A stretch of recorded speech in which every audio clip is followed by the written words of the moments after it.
Drama की starting में हम यहाँ पर जेनी को देखते हैं जो कि यहाँ पर अपनी जान दे रही होती है एंड यहाँ पर वो इसके लिए ये सब करती है क्योंकि उसका लवर साओ वो बिल्कुल बदल गया होता है। हो सकता है कि शायद से उसने धोखा दिया हो। ये सारी बातें हमें ड्रामा में पता चलेंगी।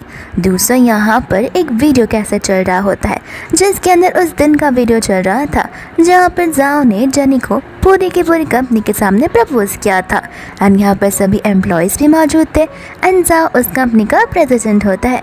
सभी के सभी एम्प्लॉयज़ यहाँ पर जाओ को साथ साथ जेनी को जो है चीयर अप करना शुरू कर देते हैं एंड यहाँ पर वो लोग ये उम्मीद बैठे रखे थे कि जेनी यहाँ पर हमारे प्रेसिडेंट को ना तो बोल ही नहीं सकती है। जेनी भी यहाँ पर जाओ को हाँ कह देती है जहाँ पर जाओ उसे वो वेडिंग रिंग पहना देता है एंड ऑफिशियली यहाँ पर वो सभी के सामने एक दूसरे के साथ में शादी कर लेते हैं। जाओ यहाँ पर जेनी से कहता है कि मैं तुम्हारे बिना नहीं रह सकता तो प्लीज़ मुझे छोड़कर कभी जाना नहीं और ये बात मेरी तो मैं फॉरएवर तुम्हारे साथ ही रहूँगा।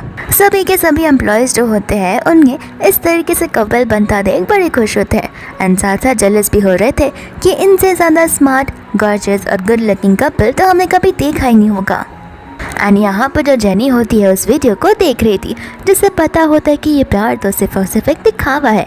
इतने में यहाँ पर दो जन आते हैं जो कि जेनी को टेबल से नीचे उतारते हैं और यहाँ पर वो लोग एक एजेंसी से आए हुए थे जहाँ पर एक आदमी कहने लगता है कि आपने जो सर्विस को बुक किया था उसी सर्विस का कंफर्मेशन आज हम करने के लिए है एंड ये सर्विस होती है फेक डेथ की जो कि ठीक 3 दिन बाद होने वाली थी।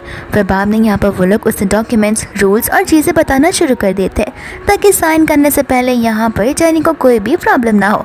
फिर बाद में यहाँ पर सब कुछ एक्सप्लेन करने के बाद वो लोग उसे डॉक्यूमेंट दे देते हैं एंड कहते हैं कि आप इस पर कुछ सोच समझ कर ही साइन करना एंड यहाँ पर जेनी बिना कुछ सोचे समझे सीधा वहाँ पर सिग्नेचर कर देती है। फिर वो लोग वापस डॉक्यूमेंट्स लेकर चले जाते हैं ताकि वो लोग प्रोसीजर्स को शुरू कर सके। दूर से यहाँ पर जेनी को किसी का टेक्स्ट आ जाता है एंड ये टेक्स्ट होता है शीन की ओर से और शीन कोई और नहीं बल्कि यहाँ पर जाओ की लवरी होती है जहाँ पर उसने जेनी को लिखा हुआ था कि तुम्हें पता है मैंने और जाओ ने कल रात को कितनी अच्छी नाइट स्पेंड की है। ये टेक्स्ट यहाँ पर पढ़ते ही जेनी बहुत ज़्यादा पागल हो जाती है क्योंकि उसे बहुत गुस्सा आ रहा होता है। यहाँ पर जेनी को यकीन नहीं हो रहा होता कि जिस इंसान के साथ सुबह सुबह उसने यहाँ पर 7 जन्मगत साथ रहने की कस्में खाई थी आज वही इंसान दिन पूरा होने से पहले ही यहाँ पर उस पर चीट कर रहा है। यहाँ पर जेनी को बहुत ज़्यादा बुरा लगने लगता है और वो गुस्से में आकर यहाँ पर चीज़ों को यहाँ वहाँ फेंकने लग जाती है क्योंकि वो और कुछ कर भी क्या सकती है। इतने में यहाँ पर जाओ आ जाता है जो जेनी को इस हालत में देखकर डर जाता है। यहाँ पर जाओ ने तो इसके लिए रोजेस का बुके भी लाया होता है जो कि वो ज़मीन पर गिरा देता है एंड जेनी को सारी बातें पूछने लगता है कि आखिर ये घर की हालत क्या बना रखी है और तुम्हें होगा क्या है। फिर हमें यहाँ पर फ्लैशबैक का सीन दिखाया जाता है जहाँ पर जेनी ऑपरेशन रूम में रहती है एंड यहाँ पर जेनी के साथ साथ उस ऑपरेशन रूम में साओ भी मौजूद था। जेनी यहाँ पर प्रेजेंट में बहाने देने लगती है कि कुछ नहीं वो मेरा पैर इस ड्रेस पर अटक गया था जिस वजह से ये ड्रेस फिसल कर मैं गिर गई थी एंड यहाँ पर वो ड्रेस फट भी चुकी है। तो फिर यहाँ पर वो मन में सोचने लगता है एंड कहता है कि कोई बात नहीं हम जाकर दूसरी वेडिंग ड्रेस लेकर आ जाएंगे। जेनी यहाँ पर मन में कह रही होती है कि दूसरी वेडिंग ड्रेस का आखिर ये क्या ही कर लेगा जबकि यहाँ पर ये वेडिंग होने ही नहीं वाली है। फिर बाद में यहाँ पर वो उसे माफ़ी मांगने लगता है कहता है कि माफ़ कर देना मुझे तुम्हें घर पर अकेले छोड़कर नहीं जाना चाहिए था। जेनी यहाँ पर मन में सोच रही होती है कि मुझे समझ नहीं आ रहा आखिर कोई इंसान 2 पर्सन को सेम टाइप पर लव कैसे कर सकता है। ये चीज़ तो बड़ी इम्पॉसिबल है लेकिन इस जैसे चीटर के लिए तो नहीं होगी। यहाँ पर जाओ जो है वो डरने लगता है क्योंकि जेनी यहाँ पर उसे कुछ रिस्पॉन्स ही नहीं कर रही थी तो वो उसे पूछने लगता है कि लगता है तुम ठीक नहीं हो और वो उसके पास आता है जहाँ पर जेनी डर के मारे फ्लिक करने लगती है। तो फिर वो उसे कहता है कि रुको मैं तुम्हारी हेल्प करता हूँ बट जेनी यहाँ पर उसे अपने आप से दूर करती है कहती है कि कोई बात नहीं मुझे कुछ भी नहीं हुआ है एंड बाद में वो कहने लगती है कि मुझे माफ़ कर देना मैं थक गई हूँ तो जाकर मैं आराम करना चाहती हूँ। इतना बोलकर यहाँ से वो जाने लगती है।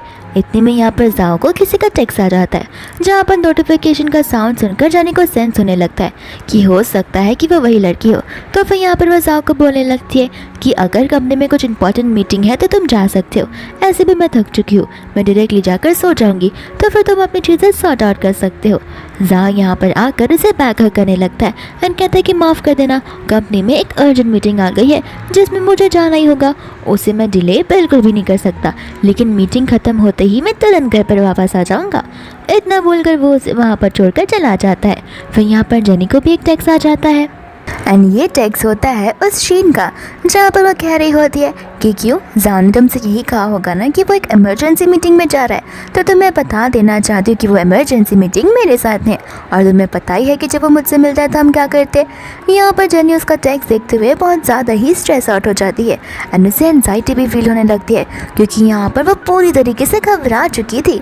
उसे लग रहा होता कि काश ये सारी बातें सच ना हो, लेकिन ये सब कुछ रियलिटी में हो रहा होता है।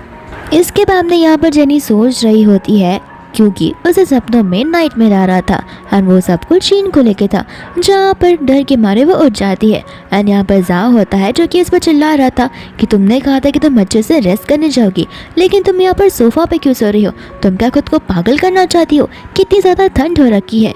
जेनी यहाँ पर माफ़ी मांगने लगती है, कहती है कि माफ़ कर देना, कल रात को तुम्हारा वेट करते करते मैं यहाँ पर कब सो गई मुझे पता ही नहीं चला। फिर बाद में यहाँ पर जाओ अपना कोट उतार कर उसे पहनाने लगता है एंड कहता है कि गलती मेरी है, मुझे तुम्हें रात को अकेला नहीं छोड़ना चाहिए था। जैसे वो उसे कोट पहनाने जाता है, जेनी खुद ब खुद यहाँ पर से पीछे हट जाती है, तो फिर भी यहाँ पर जाओ उसे कोट पहना देता है एंड हक कर माफ़ी मांगने लगता है, कहता है कि मुझे माफ़ कर देना। दूर से यहाँ पर जेनी जो है उसका फ़ोन चालू था एंड यहाँ पर शीन जो है उसे टेक्स्ट ही किए जा रही थी, और उस टेक्स्ट को देखकर यहाँ पर जेनी का दिल और भी ज़्यादा टूटता जा रहा था। जाओ यहाँ पर जेनी से कहने लगता है कि एक काम करते हैं, मुझे पता है कि तुम्हें खुश करने के लिए मुझे क्या करना है, क्यों ना हम यहाँ पर मॉल में चले, मैं सारा का सारा जो फ्लोर है वो बुक कर दूंगा ताकि तुम यहाँ पर शॉपिंग कर पाओ, जो मन चाहे तुम खरीद सकती हो, ऐसे मैं तुम्हें कंपेंसेट कर सकता हूँ। जेनी यहाँ पर गुस्से में मन में कह रही होती है कि चीटिंग करने का कंपेंसेशन ही मुझे दे रहा है क्या। फिर बाद में यहाँ पर वो लोग मॉल में चले जाते हैं। फिर बाद में यहाँ पर जेनी जो है कुछ ड्रेसेस की ओर देखे जा रही थी एंड यहाँ पर जाओ उन स्टाफ्स को वो ड्रेसेस को पैक करने के लिए कहता है। जेनी यहाँ पर जाओ की ओर देखने लगती है। जाओ कहता है कि मैंने तुम्हारी आंखों को नोटिस किया, वो 3-4 सेकंड से उसी ड्रेस को देख रही थी, तो 3 सेकंड से भी ज़्यादा तुम किसी भी ड्रेस को देखोगी वो मैं खरीद लूँगा, क्योंकि मैं समझ गया हूँ कि वहाँ पर वो ड्रेस तुम्हें पसंद आई है। जेनी यहाँ पर मन में बोलने लगती है कि मेरी आंखों की टाइमिंग को बराबर से गिन सकता है कि मैं कब तक किस चीज़ को देख रही हूँ, लेकिन ये यहाँ पर फ्यूचर वाली चीज़ को कभी भी नहीं डिसाइड कर सकता और ना ही प्रिडिक्ट कर सकता है कि यहाँ पर जिस दिन वेडिंग वाले दिन होगी वहाँ पर उसे मेरी लाश मिलने वाली है। फिर बाद में यहाँ पर जेनी को एक ड्रेस पसंद आ जाती है जो कि उसे ट्राई करनी थी। जहाँ यहाँ पर उसे कुछ कहने वाला था, लेकिन इतने में पीछे से एक लड़की आती है जो कहती है कि ये ड्रेस तो मुझे भी बड़ा पसंद है, कितना अच्छा कोइंसिडेंस है हमारा। एंड ये लड़की कोई और नहीं बल्कि शीन ही होती है। जहाँ यहाँ पर शीन को देखकर बड़ा डर जाता है, लेकिन शीन यहाँ पर आकर बड़ी खुश हो जाती है। जाओ की यहाँ पर नर्वसनेस बढ़ने लगती है। यहाँ पर वो स्टाफ से पूछने लग जाता है कि आखिर मैंने इस पूरे के पूरे फ्लोर को बुक कर रखा है, तो फिर कोई भी यहाँ पर क्यों आ सकता है। यहाँ पर शीन कहने लगती है कि मैं तो यहाँ से नहीं जाने वाली हूँ। स्टाफ यहाँ पर शीन को देखकर समझ जाती है कि ये तो टॉप क्लास की एक्ट्रेस है जो हर दिन लाइव वीडियो शूट किया करती है एंड वो बड़ी फेमस है, और कहा जाता है कि इसने किसी बड़े से इंसान को अपना बॉयफ्रेंड बना दिया है, जहाँ पर उसका बॉयफ्रेंड उसे वो हर वो चीज़ देता है जिसकी भी ये डिमांड करती है। यहाँ पर जाओ से पूछने लगता है कि तुम्हें कितने पैसे चाहिए, तो फिर यहाँ पर वो कहने लगती है कि अरे मैं तो यहाँ पर बस मजाक कर रही हूँ, और ऐसे भी मैं बस यहाँ पर तुम्हारे साथ फ्रेंडशिप करने के लिए आई हूँ ताकि हम यहाँ पर $1 बिलियन की डील्स को साइन कर सके और साथ में कोलैबोरेट कर सके। जाओ यहाँ पर कहने लगता है कि कोई ज़रूरत नहीं है, मेरी और मेरी वाइफ की शादी बहुत जल्दी होने वाली है। तो फिर यहाँ पर वो उन्हें हैप्पी मैरिज विश करने लगती है ताकि वो लोग फॉरएवर के लिए खुश रहे। इतना बोलकर वहाँ से वो चली जाती है। दूसरा यहाँ पर स्टाफ वो ड्रेस लेकर आ जाती है एंड जाओ यहाँ पर जेनी को फुटहेड पर किस करने लगता है एंड कहता है मैं कुछ ही समय में आता हूँ। यहाँ पर जेनी को पता होता है कि वो आखिर कहाँ पर जा रहा है। फिर बाद में यहाँ पर स्टाफ से गलती से जो चाय होती है वो जेनी के टॉप पर गिर जाती है, तो वो लोग उससे माफ़ी मांगने लगते हैं एंड यहाँ पर स्टाफ उससे कहने लगती है कि मैं आपके लिए तुरंत ही दूसरा ड्रेस प्रिपेयर कर सकती हूँ, आप तुरंत ही जाकर ड्रेसिंग रूम में चेंज कर आइए। तो फिर यहाँ पर जेनी जो है ड्रेसिंग रूम में चली जाती है, जहाँ पर नेक्स्ट वाली ड्रेसिंग रूम में से सब कुछ सुनाई दे रहा था एंड यहाँ पर पर कोई और नहीं बल्कि जाओ और शीन थी, जो कि आपस में मेकआउट कर रही होती है। शीन यहाँ पर जाओ से कहती है कि अगर तुम मुझे वो ड्रेस दिलाने के लिए रेडी हो तो फिर मैं तुम्हारे लिए कुछ भी करूँगी। यहाँ पर जेनी तो उनकी बातों को सुनकर बहुत ज़्यादा शॉक हो जाती है, जहाँ पर उसे एक बार फिर से पैनिक अटैक आना शुरू हो जाता है। तो फिर वो यहाँ पर वहाँ से तुरंत ही निकल जाती है। एंड जैसे यहाँ पर वो कार में बैठी होती है, शीन ने उसे टेक्स्ट भेजा होता है कि क्यों तुम्हारी ड्रेस लगता है कुछ ज़्यादा गंदी नहीं हुई है, तुम चाहती हो क्या वापस से मैं तुम्हारी ड्रेस गंदी कर दूँ। यहाँ पर जेनी उसका टेस्ट देखकर बहुत ज़्यादा ही बुरा फील करने लगती है। जेनी को बाद में यहाँ पर उन दोनों के पास्ट के हर एक फ्लैशबैक्स याद आने लगते हैं, जहाँ पर उन्होंने हर एक टाइम स्कूल टाइम से एक साथ बिताया हुआ था। यहाँ पर जेनी को लग रहा था कि यहाँ पर उससे ट्रू लव मिल चुका है, लेकिन वो ट्रू लव नहीं बल्कि एक फेक लव होता है, जो कि एंड तभी होगा जब उसकी डेथ होगी। दूसरे यहाँ पर वो गार्डन एरिया के अंदर बहुत बड़ा सा होल डिग करती है, जिसके अंदर वो उसके और तोरजाओ के फोटोग्राफ्स को डाल देती है। एंड यहाँ पर वो कहने लगती है कि मैं यहाँ पर वेडिंग दिन पर तुम्हें सरप्राइज़ देना चाहती थी, लेकिन लगता है ये सरप्राइज़ मुझे तुम्हें बहुत जल्दी देना होगा। एंड यहाँ पर वो उसे जिन को कॉल लगा लेती है और अपने इस प्रोसेस को शुरू करने के लिए कहती है। दोस्त हम यहाँ पर जाओ को देखते हैं, जो कि वापस से शोरूम में आ जाता है एंड पूछने लगता है कि आखिर मेरी वाइफ कहाँ चली गई। तो वो स्टाफ यहाँ पर जाओ से माफ़ी मांगने लगती है, कहते हैं कि गलती से उनके ऊपर हमारी एक स्टाफ ने ठीक गिरा दिया था, तो फिर हमने उन्हें न्यू कपड़े देकर चेंजिंग रूम में भेज दिए थे, लेकिन कुछ समय बाद मैम खुद ही चेंजिंग रूम के बाहर रोते रोते आई थी। पर यहाँ पर वो बिना कुछ बोले ही वहाँ से चली गई। हमें लगा था कि उन्होंने आपको इन्फॉर्म कर दिया होगा और वो आप ही के साथ गई होगी। यहाँ पर जाओ को कुछ समझ नहीं आ रहा होता, तो वो फिटिंग रूम की ओर देखने लग जाता है। बाद में यहाँ पर वो स्टाफ से पूछता है कि तुम्हारे फिटिंग रूम के बाजू में और कौन सा रूम कनेक्ट होता है। तो वो स्टाफ बताने लगती है कि एक तरफ वॉल है और बाकी के फिटिंग रूम से, बल्कि दूसरी तरफ हमारा स्टोर रूम है। फिर यहाँ पर जाओ को याद आता है कि वो तो स्टोर रूम में ही यहाँ पर शीन के साथ में मेकआउट कर रहा था, कहीं जेनी ने कुछ सब कुछ सुन ना लिया हो। जाओ का शक और भी ज़्यादा बढ़ जाता है ये बात सुनते हुए कि उसकी मैडम यहाँ से रोते हुए निकली है। फिर बाद में यहाँ से वो गुस्से से बाहर निकलने लगता है, जहाँ पर सामने सामने उसे शीन दिख जाती है। शीन यहाँ पर उसे कहने लगती कि क्यों, कैसा लगा तुम्हें। यहाँ पर जाओ आते ही उसका गला पकड़ने लगता है, कहता है कि मैं तुमसे पहले कहा था कि यहाँ पर जेनी को बीच में लाने की कोई ज़रूरत नहीं है, वो रोती हुई यहाँ से गई है, क्या पता वो मुझे छोड़कर चली जाए। तो फिर शीन उसे बोलने लगती है कि तुम डर क्यों रहे हो, तुमने ही तो कहा था कि वो तुम्हें छोड़कर कभी नहीं जा सकती है। एंड यहाँ पर बाद में वो उसके साथ में बड़े सदिक्टिव वे में बात करने लगती है कि देखो ऐसे भी तुम आराम से घर जाना और इसे चीज़ें समझा देना, यहाँ पर तुम्हारी भोली फ्यूचर फियांसे जो है वो खुद ब खुद समझ जाएगी। ऐसे भी तुमने कहा था कि वो तुम्हें छोड़कर नहीं जा सकती है, और हाँ मेरे पास तुम्हारे लिए एक स्पेशल सरप्राइज प्रिपेयर किया हुआ है। फिर बाद में यहाँ पर वो लोग उस कार के अंदर जाकर मेकआउट करने लगते हैं, जहाँ पर जाओ को एक टेक्स्ट आ जाता है और ये एक फ़ोटो होता है, जिस फोटो के अंदर यहाँ पर हम देखते हैं जेनी को, जिसने अपनी जान दे दी थी। जाओ यहाँ पर इस फोटो को देखकर ही उसे अपने ऊपर से हटा देता है एंड यहाँ पर गुस्से में वो शीन से कहने लगता है कि अगर मेरी वाइफ को कुछ भी हुआ तो याद रखना मैं तुम्हें अपने दोनों हाथों से दबाकर मार डालूंगा। फिर बाद में यहाँ पर फटाक से ड्राइव करते हुए घर की ओर जाने लगता है, जहाँ पे बहुत ज़्यादा ट्रैफिक थी, तो फिर वो भागकर घर की ओर चला जाता है। फिर हम यहाँ पर नोटिस करते कि घर की सारी चीज़ें जो है वो गायब हो चुकी थी, जो कि उनके रिलेटेड थी। फिर बाद में यहाँ पर वो उसे हर एक जगह ढूंढने लगता है, कहता है कि मानता हूँ तुम मुझसे गुस्सा हो और मैं तुमसे माफ़ी मांगने के लिए भी रेडी हूँ, प्लीज़ मेरी बात को एक बार बस सुनकर देखो और मुझसे बात कर कर को देखो। लेकिन यहाँ पर इसके 100 बार बोलने के बाद भी जेनी बाहर आती नहीं है, क्योंकि जेनी अब यहाँ से पूरी की तरीके से गायब हो चुकी थी। फिर दूसरा यहाँ पर उसे कॉल आ जाता है, जिसे सुनते ही यहाँ पर उसकी दुनिया उलट पुलट हो जाती है एंड हमें यहाँ पर पास के सीन में ले जाया जाता है, जहाँ पर जेनी जाओ से पूछ रही होती है कि व्हाट इफ अगर तुम फ्यूचर में मेरे साथ चीट करो तो फिर यहाँ पर जाओ कहने लगता है कि ऐसा कभी भी नहीं होगा। लेकिन यहाँ पर जेनी बड़ी सीरियसली उसे कहती है कि इन फ्यूचर कभी ऐसा होता है कि तुम्हारा चक्कर किसी और के साथ चल रहा है, या फिर हो सकता है कि तुम्हें किसी और के साथ लव हो गया हो, तो फिर ये सारी बातें तुम्हें मुझे बतानी होगी।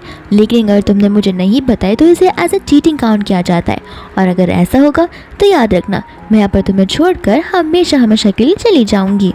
फिर बाद में यहाँ पर वो जान लेता है कि उसे कुछ भी कर कर जेनी को ढूंढना होगा, तो वो बाहर की ओर चला जाता है, जहाँ पर एक डिलीवरी पर्सन आ जाता है एंड कहने लगता है कि हमने आपके सारे के सारे फोटोग्राफ्स को ऑर्डर कर दिया। आपकी वाइफ ने हमें इसे अच्छे से फ्रेम करने के लिए कहा था एंड इन टोटल 1314 फोटोग्राफ्स है। जहाँ पर ये काउंट सुनते ही जाओ को जो है पुरानी बातें याद आने लगती है, जहाँ पर जेनी अपने इस शादी के लिए बहुत एक्साइटेड होती है। एंड यहाँ पर उसने ज़्यादा से पहले ही कहा था कि हम इतने काउंट्स ऑफ फोटोग्राफ्स बनाएंगे और हमारा पूरा घर उस फोटोग्राफ से भर देंगे। यहाँ पर उन फोटोज़ को देखकर जाओ को लगने लगता है कि वो जो फोटो से कार में आई हुई थी वो शायद से कोई फेक फ़ोटो होगी। एंड यहाँ पर जेनी ने घर से सारे फोटोग्राफ्स को हटाया इसलिए होगा ताकि वहाँ पर वो न्यू फोटोज़ को ऐड ऑन कर सके। इतने में यहाँ पर उसे कॉल आ जाता है उसकी एजेंसी से, जो कि यहाँ पर उसकी वेडिंग का प्रिपरेशन कर रही होती है। एंड कहने लगती है कि आपने क्या कुछ चेंजेस करने के लिए कहे हैं। तो फिर यहाँ पर बोलने लगता है कि नहीं तो मैंने तो एज इट इज़ सारी सेटिंग रखी है। तो फिर वहाँ का एजेंट उसे बताने लगता है कि हमें अभी अभी तो कॉल आया था जहाँ पर हमें एक सरप्राइज़ को प्लान करना है, जो सरप्राइज़ उन्होंने हमें बताया हुआ है। यहाँ पर जाओ इस चीज़ को सुनकर बड़ा खुश हो जाता है एंड कहता है कि अभी मैं समझा रहा हूँ, यहाँ पर जेनी ने मेरे लिए एक सरप्राइज़ को प्रिपेयर किया होगा। देखा, मुझे पता था कि वो मुझे छोड़कर कभी नहीं जा सकती है। एंड यहाँ पर वो उस एजेंट को अप्रूवल दे देता है उस सरप्राइज़ को प्रिपेयर करने के लिए। एंड कहने लगता है कि रहने दादर से गुस्सा, कल खुद ब खुद वो शादी वाले दिन आ ही जाएगी। ऐसे भी इतना बड़ा सरप्राइज़ उसने प्रिपेयर किया होगा, कुछ सोच समझ गई। फिर बाद में यहाँ पर वो जेनी को वॉइस नोट भी भेज देता है कि मुझे पता है कि तुम मुझसे गुस्सा हो और मुझे तुम्हारे सरप्राइज़ के बारे में भी पता चल गया है, तो फिर जल्दी से मेरी बातों को मान जाओ और चुपचाप यहाँ पर मेरे पास वापस आ जाओ, मैं तुम्हें बहुत याद कर रहा हूँ। यहाँ पर हम जेनी की डेड बॉडी को भी देखते हैं, साथ साथ हम यहाँ पर लाइव जेनी को भी देखते हैं जो उसकी वॉइस नोट्स को सुन रही थी। दूसरा यहाँ पर वो एजेंट होता है जो कि उसे इंस्ट्रक्शंस दे रहा था कि मैंने आपके इस नाम के डेटा को सब कुछ डिस्ट्रॉय कर दिया है और इस नाम की जो लड़की है उसकी आज शाम को ही सुसाइड करके डेथ हो गई थी। फिर बाद में यहाँ पर जेनी उसे बोलने लगती है कि मेरे बाकी के बोर्डिंग पासेस से कोई मुझे फॉलोअप तो करेगा ना। एंड वो उसे सारे इंस्ट्रक्शन अच्छे से बता देता है। दूसरा यहाँ पर वो उसे डेड बॉडी को भी लेकर कहता है कि जो बॉडी है ये बहुत ही आर्टिफिशियल चीज़ों से बनी है, जो कि एकदम रियल ह्यूमन बीइंग जैसी दिखती है एंड ये डिस्पोजेबल है, तो किसी को कुछ पता भी नहीं चलेगा। साथ साथ यहाँ पर वो जेनी को तो बोर्डिंग पास भी देता है जो कि यहाँ पर किसी और टाइम के थे। फिर साथ साथ में यहाँ पर जेनी उसे पूछने लगती है कि इस बॉडी का क्या, अगर किसी को पता चल गया कि ये नकली है तो। यहाँ पर वो एजेंट उसे बताने लगता है कि हम अपना काम बड़े नीटली करते हैं, ये बॉडी जो है कई सारी चीज़ों से बनी है एंड ये एक रियल ह्यूमन बॉडी जैसी है और डिस्पोजेबल भी है, जिस वजह से यहाँ पर किसी को भी शक नहीं जाएगा और इसके पहले की बॉडी ज़मीन में दफना दी जाएगी। फिर बाद में यहाँ पर जेनी जो है उसे फ़ोन देती है, कहती है कि मेरी बॉडी के साथ साथ इस फ़ोन को भी उसकी शादी में पहुँचा देना। फिर फाइनली हम यहाँ पर वेडिंग वाले सीन को देखते हैं जहाँ पर होस्ट सभी को ब्राइड और ग्रूम के बारे में बता रहा था। फिर यहाँ पर वह ब्राइड को स्टेज पर आकर कुछ दो शब्द कहने के लिए कह रहा था। तो फिर यहाँ पर जाओ जो है स्टेज पर आ जाता है और अपनी कहानी सुनाना शुरू कर देता है, ये कहते हुए कि मेरी और जेनी की जो कहानी है वो 10 साल पहले स्कूल में शुरू होती है, जहाँ पर ये रिश्ता हमें 10 साल तक बनाए रखा है। मुझे अभी भी याद है कि जिस तरीके से मैं हर बार प्रैक्टिस किया करता था कि मैं जेनी को किस तरीके से प्रपोज करूँगा एंड फाइनली मैंने उसे प्रपोज कर भी दिया, जहाँ पर मेरा आउटकम बड़ा अच्छा आया। हमने हर एक टाइम एक दूसरे के साथ बिताया है, अप्स एंड डाउन्स हो या कोई भी सिचुएशन हो, हम दोनों ने एक दूसरे का साथ हमेशा दिया है एंड यहाँ पर हम आगे भी ऐसा ही करते रहेंगे। जेनी को मैं बहुत ज़्यादा लव करता हूँ एंड मैं जेनी के लिए कुछ भी कर सकता हूँ, अगर रहे तो फिर यहाँ पर मैं अपनी जान भी देने के लिए रेडी हूँ। जहाँ पर ये बेचारा अपना स्पीच दे रहा होता है, दूसरा यहाँ पर वो एजेंट्स उसकी डेड बॉडी को ला रहे होते हैं। दूसरे यहाँ पर सभी गेस्ट उसका स्पीच सुनकर उसके लिए तालियां बजाने लगते हैं एंड ये स्पीच उनके दिल को छू जाता है। हालांकि उन्हें पता नहीं होता कि इस इमोशनल स्पीच के पीछे कितना बड़ा फेक इंसान छुपा हुआ है। साथ साथ यहाँ पे कुछ गेस्ट होते हैं जो कि इसकी तारीफ करने लगते हैं कि आखिर ये अपनी वाइफ से कितना ज़्यादा प्यार करता है, इसकी वाइफ तो बहुत ही ज़्यादा लकी है।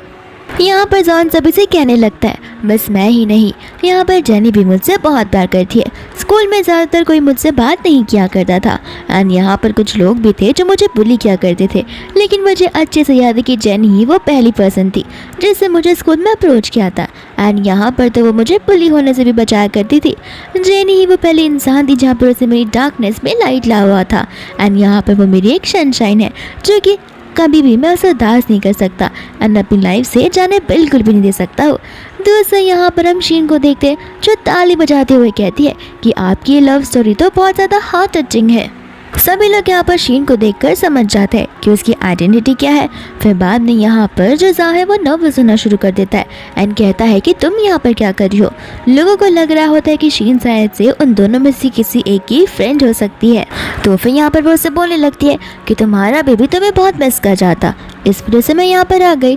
तो फिर यहाँ पर जाओ से कहने लगता है कि ज़रूरत नहीं है यहाँ पर कोई तमाशा करने की, चुपचाप यहाँ से चली जाओ, वरना रहना है तो रह सकती हो, लेकिन मैं तुम्हें बता देना चाहता हूँ कि तुम इस वेडिंग को जो है ख़राब नहीं कर सकती, और अगर तुमने ऐसा किया तो तुम्हें पता है मैं क्या कुछ नहीं कर सकता हूँ।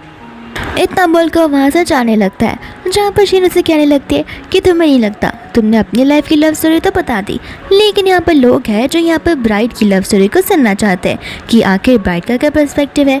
तो फिर यहाँ पर वो उसे कहने लगता है कि तुम्हें टेंशन लेने की ज़रूरत ही नहीं है, बहुत जल्दी यहाँ पर जेनी आ जाएगी। तो फिर वो अपना भी स्पीच सुना देगी। सभी गेस्ट लोग यहाँ पर सोच रहे होते हैं कि ग्रूम तो यहाँ पर आ गया है, लेकिन ब्राइड अभी तक क्यों नहीं आई है। फिर बाद में यहाँ पर जाओ अपने असिस्टेंट को बोलकर चेक करने के लिए कहता है। साथ साथ यहाँ पर वो उसे कॉल भी लगाता है, लेकिन यहाँ पर जेनी कॉल पिक ही नहीं कर रही थी। जाओ को यहाँ पर डर लेने लगता है, यह सचमुच यहाँ पर ही मेरा नाम खराब कर देगी, लेकिन उसके लिए तो मेरे लिए एक सरप्राइज़ प्रिपेयर किया था, वो सरप्राइज़ अगर वो आएगी नहीं तो मुझे देगा कौन। ऐसे सुनाकर कहने लगता है कि मैडम आ चुकी है एंड यहाँ पर होस्ट ब्राइड को एंट्री मारने के लिए कहता है। जाओ यहाँ पर बहुत खुश हो जाता है, लेकिन जैसे यहाँ पर दरवाज़ा ओपन होता है उसके चेहरे की खुशी मिट जाती है। यहाँ तक भी शीन भी उस कॉफिन को देखकर बहुत ज़्यादा शॉक हो जाती है। फिर बाद में यहाँ पर वो एजेंट आकर उससे माफ़ी मांगने लगता है उसकी इस दुख भरी खबरी के लिए। तो फिर यहाँ पर जाओ पर चिल्लाने लगता है, कहता है कि जाकर जेनी को बुला कर लाओ, मुझे पता है कि वो ऐसा बच्चों जैसा मजाक कभी भी नहीं कर सकती है। यहाँ पर वो एजेंट उसे समझाने की बड़ी कोशिश करते हैं, लेकिन जाओ जो होता है यहाँ पर वो उनकी बातों को सुनने के लिए रेडी नहीं था। कहता है कि इस कॉफिन को वेडिंग के एरिया से अभी के अभी लेकर जाओ, मुझे कोई मजाक बिल्कुल भी नहीं चाहिए, और अगर तुम लोग इस मजाक को ज़्यादा आगे बढ़ा रहे हो तो फिर मैं तुम्हारी कंपनी को भी बहुत ज़्यादा बड़े खतरे में डाल सकता हूँ। फिर बाद में यहाँ पर फाइनली वो जो एजेंट होता है उसे फ़ोन दे देता है। कहता है कि आप कम से कम अपनी होने वाली फ्यूचर फियांसे का फ़ोन तो रिकग्नाइज़ करते ही रहोगे। जैसे यहाँ पर वो उसका फ़ोन लेता है वो बहुत बड़ी शॉक में चला जाता है कि आखिर ये सब क्या हो रहा है। तो फिर यहाँ पर वो डेड बॉडी के करीब जाने लगता है। गार्ड्स उसे रोकते तो है, लेकिन यहाँ पर उनके एजेंट के इशारा करने पर वो फटाक से जाकर उसके पर्दे को हटा देता है, जिसके अंदर जेनी की डेड बॉडी होती है वेडिंग ड्रेस में। एंड यहाँ पर वो उसे कहता है कि मजाक करना बंद करो, अभी के अभी उठो। एंड वो उसे उठाने की कोशिश कर रहा था। यहाँ पर बाद में वो पूछने लगता है कि आखिर ये सब हुआ कैसे है। तो फिर एजेंट यहाँ पर आकर उसे डॉक्यूमेंट्स बताने लगता है एंड कहता है कि शादी के बहुत टाइम पहले से ही मैडम को डिप्रेशन था और उनका डेथ का कॉज भी डिप्रेशन, स्ट्रेस, एंजाइटी और पैनिक अटैक ही है। फिर बाद में यहाँ पर उसे पूछने लगता है कि ये सब कुछ पॉसिबल नहीं है। तो वो एजेंट बताता है जितने भी प्रूफ्स और चीज़ें और ट्रिगर वाली चीज़ें हैं वो सब कुछ फ़ोन में मौजूद है, वो सारे के सारे प्रूफ्स फ़ोन में ही हैं जिसे आप देख सकते हैं, जिसने मैडम के डिप्रेशन, स्ट्रेस और एंजाइटी का कॉज हुआ है। यहाँ पर ये सारी बात सुनते ही जाओ के मुंह से खून निकलने आ जाता है और वो वहीं पर बेहोश हो जाता है। तो उस समय यहाँ पर जेनी को देखते हैं जो कि अपनी लाइफ की शुरुआत एक बार फिर से एक अच्छी तरीके से करना चाहती है, अपनी पास्ट को पूरी तरीके से भुलाते हुए। यहाँ पर जेनी को ये सिटी छोड़कर बिल्कुल नहीं जाना होता है, क्योंकि जेनी की जो शुरुआत हुई थी वो इस सिटी के अंदर ही हुई थी, लेकिन यहाँ पर उसे इस सिटी को छोड़ना ही होगा क्योंकि इस सिटी के अंदर जाओ जो मौजूद है। तो फिर वो जाओ से रिलेटेड सारी की सारी चीज़ों को अपने पास में ही छोड़कर अपने न्यू फ्यूचर की ओर जाना चाहती है, एकदम फ्रेश स्टार्ट करने के लिए। इसके बाद में हम यहाँ पर एक आंटी को देखते हैं जो कि यहाँ पर जेनी को देखती है और सोचने लगती है कि ये यहाँ पर अकेली क्या कर रही है, और वो उसका फ़ोटो निकाल लेती है। साथ साथ यहाँ पर जाओ होता है जो घर बैठकर बहुत ड्रिंक कर रहा था एंड पास्ट की बातों को याद कर रहा था, जहाँ पर वो उसके लिए खाना बना कर आती है। जाओ से कहता है कि इसकी ज़रूरत नहीं है। जेनी बोलती कि अरे मैं तुम्हारी वाइफ बनने वाली हूँ तो तुम्हारे डिलीशियस खाना बनाना तो पड़ता ही है। फिर यहाँ पर वो उसे उसका खाना टेस्ट करवाने लगती है। साथ साथ यहाँ पर जाओ को जब बहुत ज़्यादा इन्फेक्शन हुआ था तभी भी वो उसके साथ थी। जाओ उसे कहता है कि तुम्हें यहाँ से जाना चाहिए। जेनी उसे बोलती कि अरे मैं तुम्हारी वाइफ बनने वाली हूँ, मैं फ्यूचर में तुम्हारा ध्यान कैसे रखूँगी अगर मैं तुमसे दूर जाऊँगी तो। नेक्स्ट टाइम यहाँ पर जाओ ने कुछ ज़्यादा ड्रिंक कर लिया था, जहाँ पर फिर भी जेनी उसके लिए ही होती है। जाओ कहते कि माफ़ करना, मैं बार बार तुम्हें परेशान करता रहता हूँ। जेनी बोलती कि अरे मैं तुम्हारी वाइफ बनने वाली हूँ, इतना तो मैं तुम्हारे लिए कर ही सकती हूँ। एंड यहाँ पर वापस से हम प्रेजेंट में आते हैं जहाँ पर उसे उसकी हरकतों का बहुत रिग्रेट हो रहा था क्योंकि उसने एक डायमंड को खोया हुआ है। इतनी में यहाँ पर उसे जेनी की आवाज़ आने लगती है एंड जेनी यहाँ पर आ जाती है एंड जेनी को देखते ही यहाँ पर वो बड़ा खुश हो जाता है और अपनी साइड की एक्सप्लेनेशन देना शुरू कर देता है कि देखो मैं मानता हूँ मैंने गलती की है, लेकिन वो सारी चीज़ें बस साइड एंटरटेनमेंट के लिए थी और फन के लिए, जिससे मैं हमेशा हमेशा के लिए बुला दूंगा। अगर मेरे दिल में कोई वो है तो फिर सिर्फ और सिर्फ वो तुम ही हो। यहाँ पर तुम्हारे बिना मैं नहीं जी सकता, तुम चाहो तो मुझे बहुत मार सकती हो। एंड यहाँ पर वो उसका हाथ पकड़कर खुद के गालों पर चाटे भी मारता है। फिर बाद में यहाँ पर जेनी उससे बोलती है कोई बात नहीं एंड वो आई लव यू बोलते हुए किस करने लगती है। जैसे ही यहाँ पर वो जेनी को किस करता है तब उसका होश में आता है, यानी कि उसका दिमाग होश में आता है एंड उसे समझ जाता है कि वो जेनी नहीं बल्कि शीन है। तो वो उसे अपने आप से दूर कर देता है एंड कहता है कि तुम्हारी हिम्मत कैसी हुई यहाँ पर आने की। एंड वो उसका गला पकड़कर कहने लगता है कि तुम्हारी वजह से ही जेनी की डेथ हुई है। मैंने तुम्हें कितनी बार वार्निंग दी थी कि तुम्हें गलती से भी उससे करीब नहीं जाना होगा, लेकिन तुम यहाँ पर मेरी बातों को तो सुनती भी नहीं थी। यहाँ पर कैसे कैसे ना तो कर वो उसका गला उसके हाथों से हटाती है। फिर बाद में कहने लगती है कि तुम्हें क्यों लगता है कि उसकी डेथ की वजह मैं हूँ। अगर उसकी डेथ हुई है तो वो सिर्फ और सिर्फ तुम्हारी वजह से हुई है, क्योंकि तुम ही यहाँ पर मेरे पास आए थे और तो तुमने ही हर रात को उसे अकेले छोड़ा था ताकि तुम मेरे साथ यहाँ पर अय्याशियाँ कर सको, और अब तुम यहाँ पर मेरे ऊपर ब्लेम डाल रहे हो। अगर उसकी डेथ किसी की वजह से हुई है तो उसके जिम्मेदार सिर्फ और सिर्फ तुम ही हो। तुम्हारी वजह से उसकी डेथ हुई है, मुझ पर ब्लेम डालना बंद कर दो। इतना बोलकर वो वहाँ से चली जाती है, जब पर गुस्से में आकर वो कांच के ग्लास को फोड़ देता है। इतने में यहाँ पर उसे एक टेक्स्ट आ जाता है। दोस्त हम यहाँ पर जेनी को देखते हैं जो कि न्यू सिटी में एंट्री कर चुकी थी एंड यहाँ पर वो कहने लगती है कि मैं उस सिटी को छोड़ आई हूँ अपने एक्स लवर के साथ में, और अब मैं यहाँ पर अपना न्यू चैप्टर की शुरुआत करने वाली हूँ। एंड इतने में यहाँ पर सामने से हम देखते हैं लियो को। यहाँ पर लियो को देख के जेनी को याद आ जाता है कि वो तो उससे कॉलेज का सीनियर हुआ करता था। फिर बाद में यहाँ पर उसे स्कूल के दिन भी याद आने लगते हैं। जेनी को यहाँ पर क्लिक होता है कि इसका मतलब ये है तुम वॉरियर ग्रुप के प्रेसिडेंट हो। वो कहता है कि हाँ तुमने सही समझा एंड ये रहा तुम्हारा ऑन बोर्डिंग पास। आज रात तो तुम आराम से आराम करना एंड कल मैं तुम्हें कंपनी में लेकर जाऊँगा सभी लोगों से जान पहचान करवाने के लिए। फिर बाद में यहाँ से वो लोग जाने लगते हैं। इसके बाद में यहाँ पर नेक्स्ट डे आ जाता है जहाँ पर लियो जेनी को लेकर चला जाता है अपनी कंपनी में और वो सभी लोगों को उसके इंट्रोडक्शन करवाने लगता है। इतने में यहाँ पर उसका असिस्टेंट आकर कहता है कि मैडम का कैबिन जो है प्रिपेयर कर दिया गया है, मैडम वहाँ पर जाकर वर्क कर सकती है। दूसरा यहाँ पर एम्प्लॉयज़ जो होते हैं वापस से बात करते हैं कि आखिर हमारे बॉस को हो क्या गया है। यहाँ पर कंपनी में कोई फीमेल एम्प्लॉय आती ही नहीं है, बल्कि कोई मजबूरी हो तब जाकर वो आती है। एंड यहाँ पर बॉस ने स्पेशली से अपॉइंट किया, लगता है कि ये बॉस की फ्यूचर वाइफ हो। इसके बाद में यहाँ पर जेनी कंपनी से बाहर जा रही होती है, यानी कि उसका ऑफिस डे खत्म हो गया था।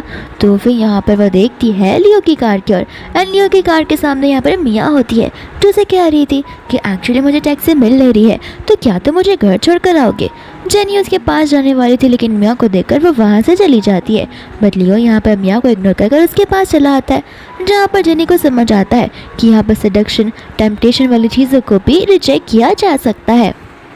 फिर बाद में यहाँ पर लियो जो है उसे घर ड्रॉप करने के लिए आ जाता है।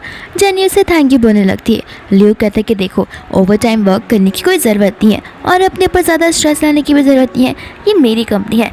ऐसा समझो कि तुम ही कंपनी के मालिक हो और आराम से बेझिझक होकर बेचैन होकर काम करना।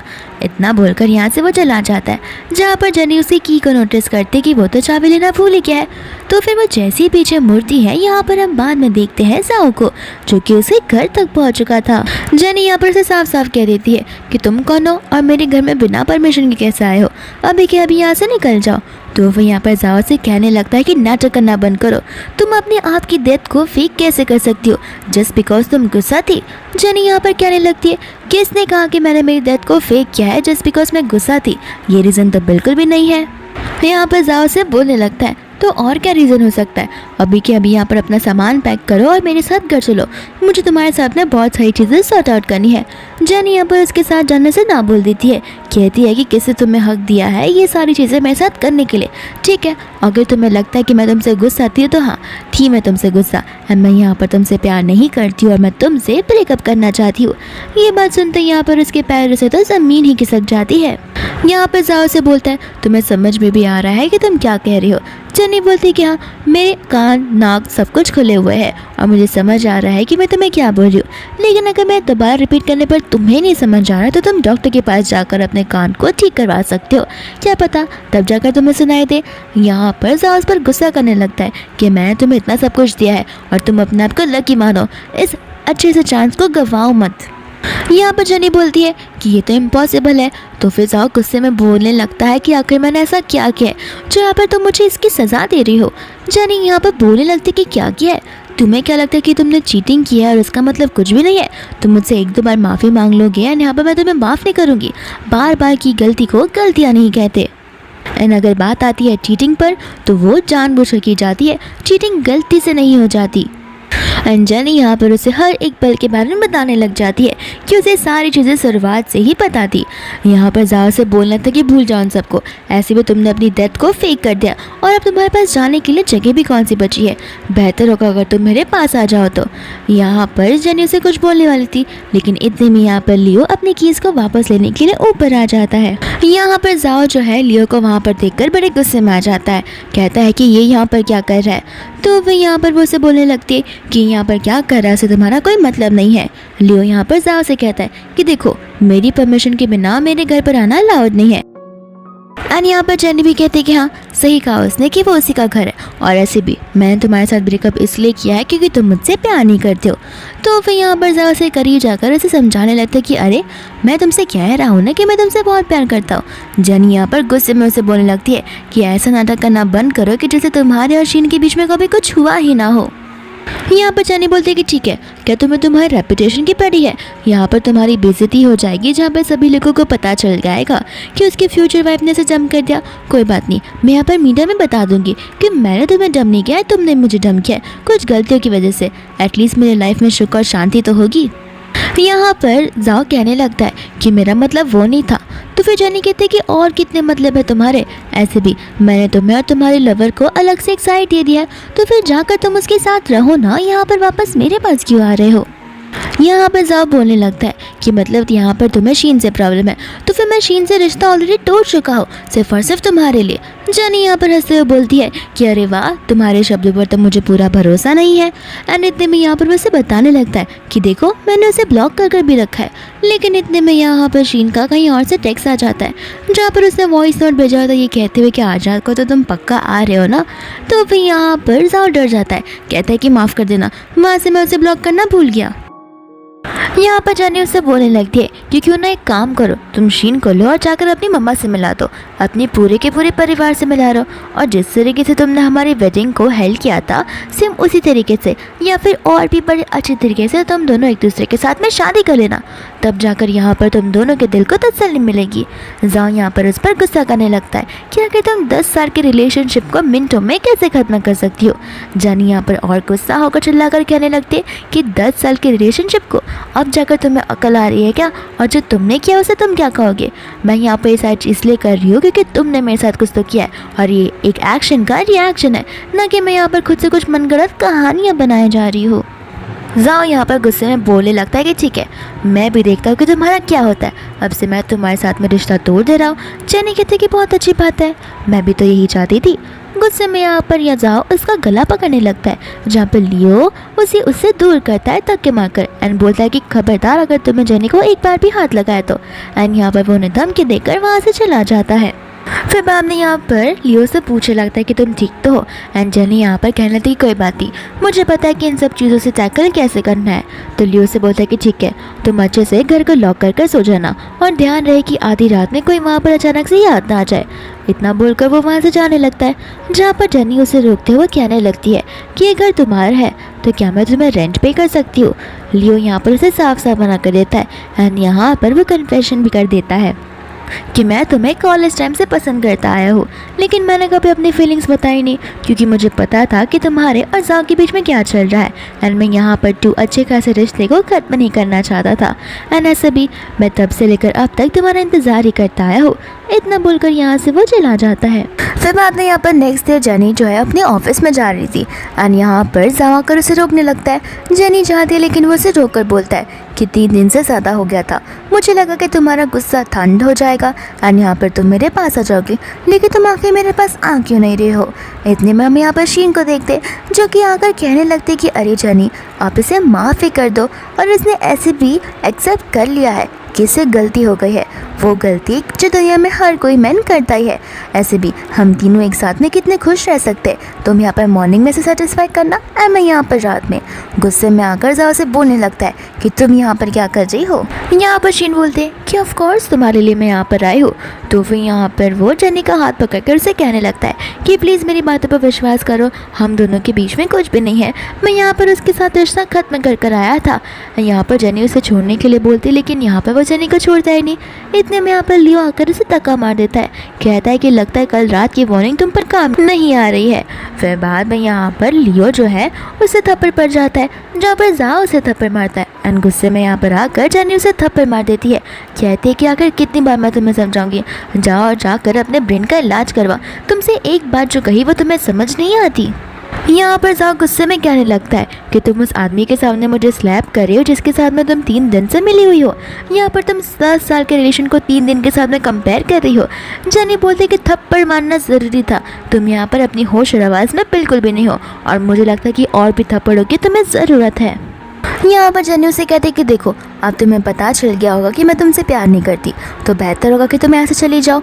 तो फिर यहाँ पर जाओ से बोलने लगता है कि तुम क्या थोड़ी सी पागल हो, तुम्हें समझ भी आ रहा है कि तुम क्या कह रहे हो। यहाँ पर हमने हमेशा फॉरएवर साथ रहने का वादा किया था। जेनी यहाँ पर उसे अपने आप से दूर करती है। तो फिर जाओ गुस्से में कहने लगता है कि जब देखो तब मैं सारी चीज़ें तुम्हारे लिए करता रहता हूँ, यहाँ पर मैंने इसके साथ में चीज़ें एंड कर दी है सिर्फ और सिर्फ तुम्हारे लिए। शीन यहाँ पर उसे बोलने लगती कि अरे जाओ, ये तुम क्या कह रहे हो, हमारे बीच तो ये सब नहीं हुआ था। और अगर तुम ऐसा करना चाहते हो कि जो मेरे पेट में बच्चा पल रहा है उसका क्या होगा, वो तो तुम्हारा ही है। यहाँ पर जाओ चिल्ला चिल्ला कर कहने लगता है कि जेनी इसकी बातों पर विश्वास मत करो, ये लड़की बहुत चालाक है, हो सकता है कि ये किसी और का बच्चा हो लेकिन ये इल्ज़ाम मुझ पर लगा रही है।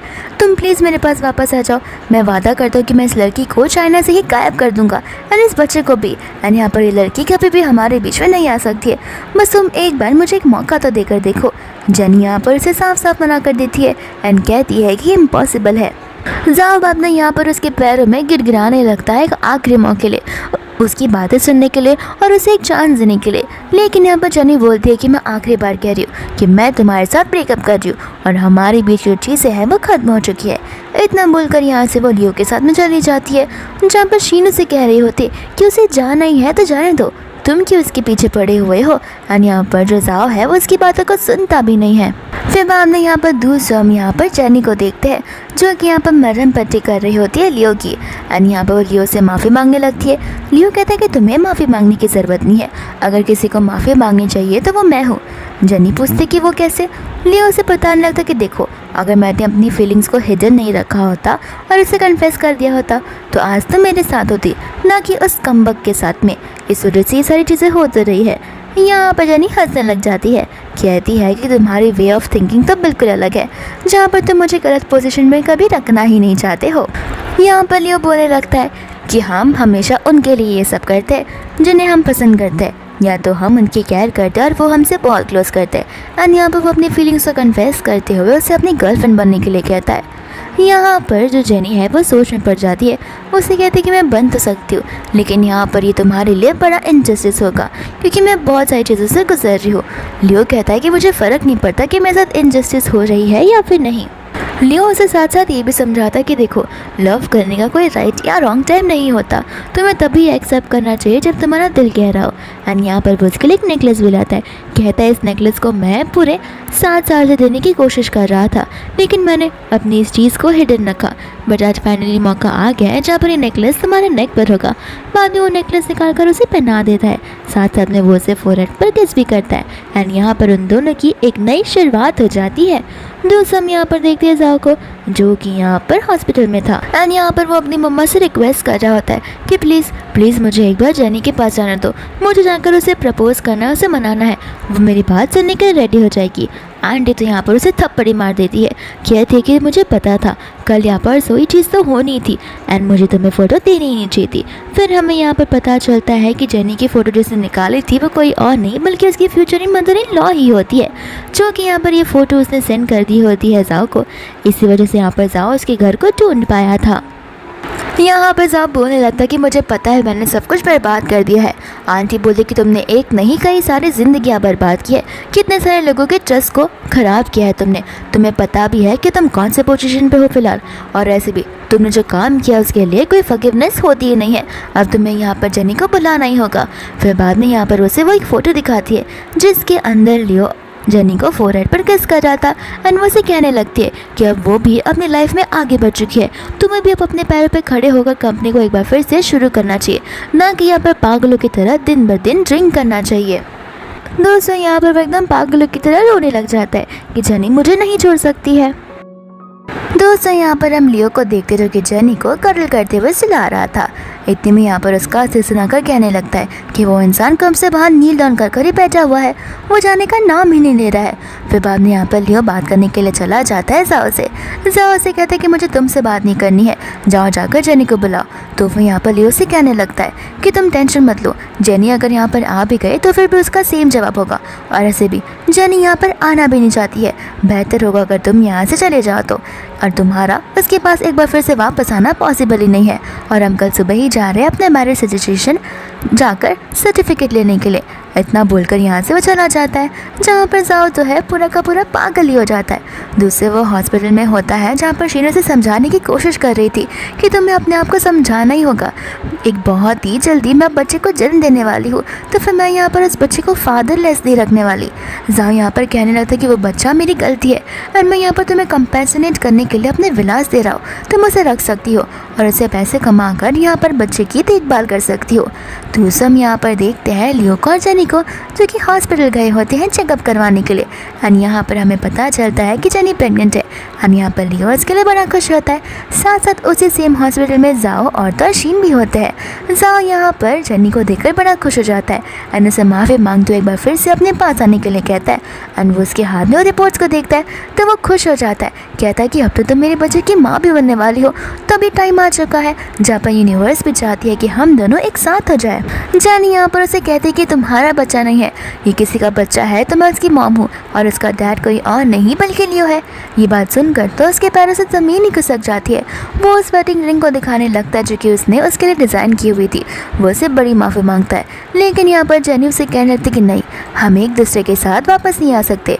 एंड यहाँ पर लियो एक ही चीज़ ऑन रिपीट करे जा रहा था जैसे कोई एक पागल इंसान करता है, एंड यहाँ पर शीन को भी समझ आ रहा था कि मेंटली अब वो धीरे धीरे पागल होता जा रहा है। फिर बाद में यहाँ पर जेनी फाइनली उसे एक बात कह देती है कि मैं यहाँ पर अपनी फ्यूचर की लाइफ सिर्फ और सिर्फ अपने हस्बैंड लियो के साथ बिताना चाहती हूँ।